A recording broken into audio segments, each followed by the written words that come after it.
Dr. Sella here, and there's no point to running triple option if you get a give read, whether it's triple or mid triple. The offense now is becoming more of a mid triple offense. But there's no point to running it because if number one takes the quarterback, you have to hand the ball off. And what's going to happen is you got to block the perimeter in case they actually did force you to keep or pitch the ball. So you have to do that just in case. So you can't commit enough people to the dive. But if he runs up the field, you're going to hand the ball off. So now you're going to have these two guys tracking him. You get a backside ace on the zero. But the bottom line is, why would you do that if they're going to keep letting you hand the ball off when you can just do this? And that's what Army and Air Force have figured out.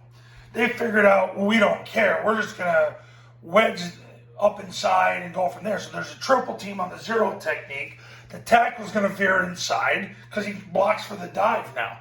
The A-back stays on the tackle's hip and he two-hand slams whoever shows. So if this guy actually decides to come inside and take the dive, he's going to two-hand slam them and vertically remove them. If he takes the quarterback, great. He'll end up on the mic to the safety. And then you got the receiver that can block for the dive as well, or the heavy tackle. And he'll block the mic to the safety because he's got the nearest inside backer to the safety. And then, he'll run the pitch to occupy the secondary. And, it looks just like triple. He'll run through the ball, break off the play side hip of the tackle, and score. Could break off the A-back's block, depending if number one takes the B. And then the quarterback replaces. Army tends to get a little wider than the other two academies on the replace. Makes it look more like zone option. But the point of this is why Army and Air Force run zone dive. Because if they're not going to let you pull the ball, you block for the dive and you just run the dive. It was a great innovation that's happened in the last couple of years. But this is why zone dive is being run 15, 20 times a game by Army and Air Force. It's not, and Navy last game, I'm ready to do the breakdown likely today, maybe tomorrow. They ran a ton of zone dive against Houston.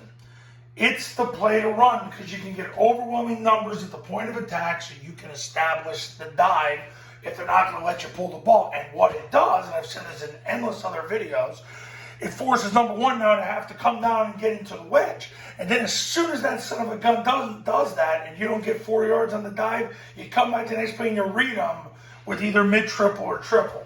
It's becoming more and more mid-triple. So, this is a waste of time, whether it's triple or mid-triple. This is a waste of time unless you get a pull read. And pretty much the way you're going to create a pull read is running the zone dive. Unless they want to keep running them up the field and you keep handing the ball off, which could happen. Run zone dive, baby.